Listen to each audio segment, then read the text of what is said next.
दोस्तों, आज जो है पूर्ण रूप से मैं चर्चा करूंगा विषय अलंकार को लेके।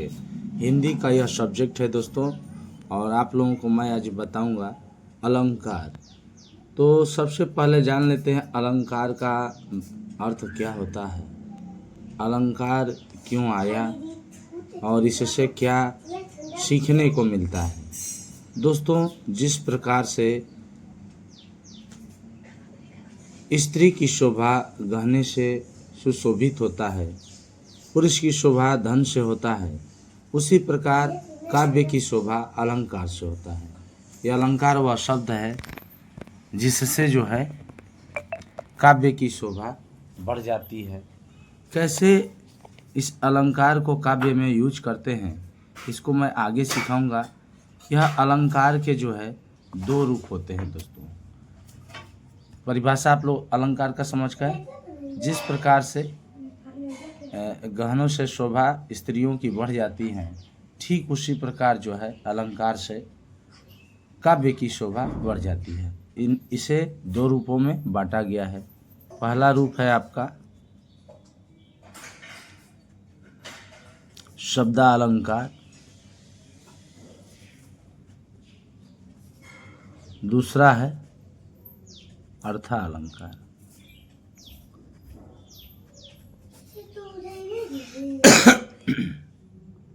शब्दालंकार और अर्थालंकार, आप इसे ऐसे भी लिख सकते हैं, शब्दालंकार और इसे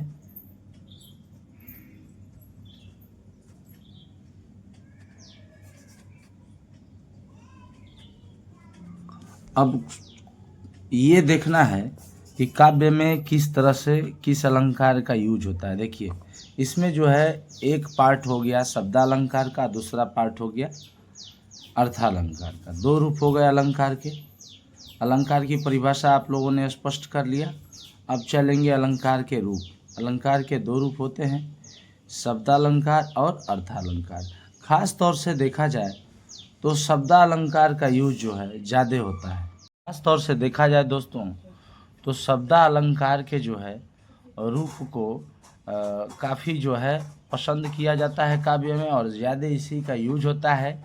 और टॉपिक मैं इसलिए उठाया था कि इसका प्रत्येक परीक्षा में जो है काफ़ी महत्व है, और एक दो क्वेश्चन आते हैं या तो कुछ दोहे ऐसे आ जाएंगे जो कई बार कन्फ्यूजन पैदा करते हैं, और इससे जो है हम लोग अलंकार स्पष्ट नहीं कर पाते। लेकिन मैं चाहूँगा कि मेरे द्वारा स्पष्ट आप लोगों को किया जाए, अलंकार का भेद, अलंकार का ज्ञान अच्छी प्रकार मिल सके। मैं इसे इस तरह से तैयार करना चाहता हूँ। देखिए दोस्तों, अब हम चर्चा करेंगे शब्दालंकार का। शब्दालंकार अर्थात शब्द के द्वारा। पिछले आप लोग कक्षाओं में अध्ययन किए होंगे वर्ण का। वर्ण मतलब अक्षर, जैसे क, ख, ग, और शब्द मतलब दो वर्णों का समूह, जैसे जो है पानी। इस तरह से जो है शब्द के द्वारा यदि काव्य की शोभा बढ़ाई जाती है, और शब्द से जो है काव्य की शोभा बढ़ाई जाती है, वहाँ शब्दालंकार होता है। और शब्दालंकार के जो है तीन रूप बताया हमने, जो आपके पुस्तक पाठ्य पुस्तक में भी दिया हुआ है। तो ये तीन रूप बहुत ही महत्वपूर्ण होते हैं प्रतियोगी परीक्षाओं के लिए, और यह काफ़ी परीक्षाओं में महत्वपूर्ण अपना महत्व अदा करते हैं, जिसमें खास तौर से है अनुप्रास, यमक और श्लेष। ये आप लोगों को बिल्कुल ही परीक्षा के लिए कंठस्थ कर लेना है, या जो भी पढ़ने वाले छात्र हैं इन्हें कंठस्थ होना चाहिए। तो जानकारी में आप लोग ध्यान रखेंगे शब्दालंकार। तो शब्दालंकार के कितने रूप हो गए भाई? तीन, अनुप्रास, यमक और श्लेष। अनुप्रास में जो है, अब मैंने पिछली चर्चा में आप लोगों को बताया था और कविता के माध्यम से याद कराने का भी प्रयास किया था कि बार बार एक वर्ण जो आए अनुप्रास की भाषा। तो आपने याद किया कि नहीं, जरूर कमेंट में बताइएगा। यानी कि अनुप्रास में जो है, अनुप्रास में जो है एक ही वर्ण बार बार आता है। वर्ण मतलब अक्षर या शब्द। जैसे कि चारु चंद्र की चंचल किरणें, और पूरा लाइन को देखा जाए तो खेल रही हैं जलथल में होता है। आप सभी ने ये स्पष्ट कर लिया होगा। मैं आप लोगों को पोयम और पंक्ति याद कराने का प्रयास नहीं कर रहा हूँ। मेरा मोटो है कि आपके माइंड को सेटअप कर ले, कि आपको अलंकार में विभेद मालूम चल जाए। मैं जानता हूँ कि आप सभी लोग ये याद कर लिए होंगे, लेकिन इसको समझना और दिमाग में सेट करने की बात जब आती है तो दिमाग से निकलने लगता है। मैं उन्हें दिमाग में अस्थाई करने का प्रयास कर रहा हूँ। तो अनुप्रास में अभी मैं कविता के माध्यम से आप लोगों को पहले बताया था। जिनको कविता पूरा देखना होगा पिछले वीडियो में देख लेंगे, और कंटिन्यू चलता रहेगा यह प्रोग्राम आप लोगों का। ज़रूर देखते रहिए। और जिन्होंने चैनल को सब्सक्राइब नहीं किया है, जिन्हें सीखना है, वो चैनल को ज़रूर सब्सक्राइब कर लेंगे। तो बार बार एक वर्ण जो आए, अनुप्रास की भाषा, यानी एक ही वर्ण। देखिए, ध्यान से देखिए, जैसे च, चारू में च, चंद्र में च, चंचल में च। देखिए, एक ही वर्ण बार बार जब आता है तो वहाँ अनुप्रास अलंकार होता है। अब बात करें जमक की, तो एक ही शब्द जोड़े के रूप में आता है। ध्यान रखिएगा, अनुप्रास में क्या होता है, बार बार एक वर्ण जो आए, अनुप्रास की भाषा। मेरा कविता था और दूसरा लाइन था कविता का ही, और यमक में जोड़ा लेकर अलग अर्थ दर्शाता। यमक में कैसे विभेद हम लोग याद करेंगे कि उसमें शब्द जोड़े के रूप में आएंगे, लेकिन अर्थ जो है दोनों का अलग अलग रहेगा। यानी एक जोड़ा वही शब्द मिलेगा हम लोगों को, क्या, वर्ण नहीं। ध्यान रखिएगा, अनुप्रास में क्या बात किए थे हम, वर्ण की, और यहाँ क्या बात कर रहे हैं जमक में, शब्द की। पहचानने का तरीका यही है। जैसे हम लोग बचपन से ही पढ़ते आ रहे हैं कि यमक के लिए कि कनक कनकते सौगुनी, कनक कनकते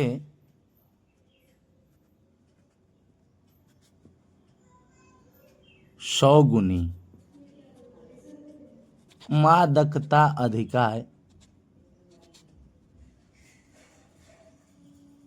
या खाए बौराए जगह, या खाए बौराए जगह, वा पाए बौराए। आप लोग अपने पुस्तक से भी इसको पढ़ के लिख के याद कर सकते हैं।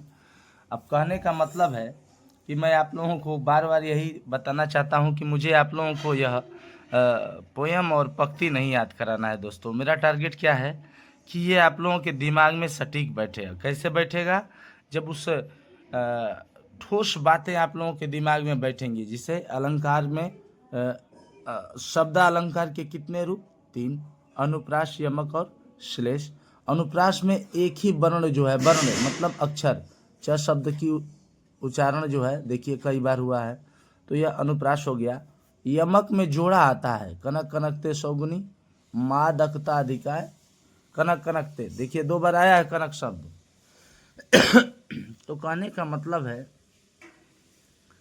कि कनक कनकते सौगुनी मादकता अधिकाय। अब इसके अर्थ को भी जान लेते हैं कि आखिर ये जोड़ा जो है कनक का, इस बीच जो है पंक्ति में आया है। और जो भी ये यमक का परिभाषा लिखे हैं, इनका कहना है कि एक ही शब्द जो है जोड़ा में आता है, और साथ ही साथ दोनों का अर्थ अलग अलग हो जाता है। भाई, दोनों कनक का अर्थ कैसे अलग होगा, इस पंक्ति के लिए इसका अर्थ जानना बहुत ज़रूरी है। इसलिए मैं इसका चर्चा आप लोगों के बीच करना चाहूँगा। कवि लिखते हैं कि कनक कनकते सौगुनी मादकता अधिकाय।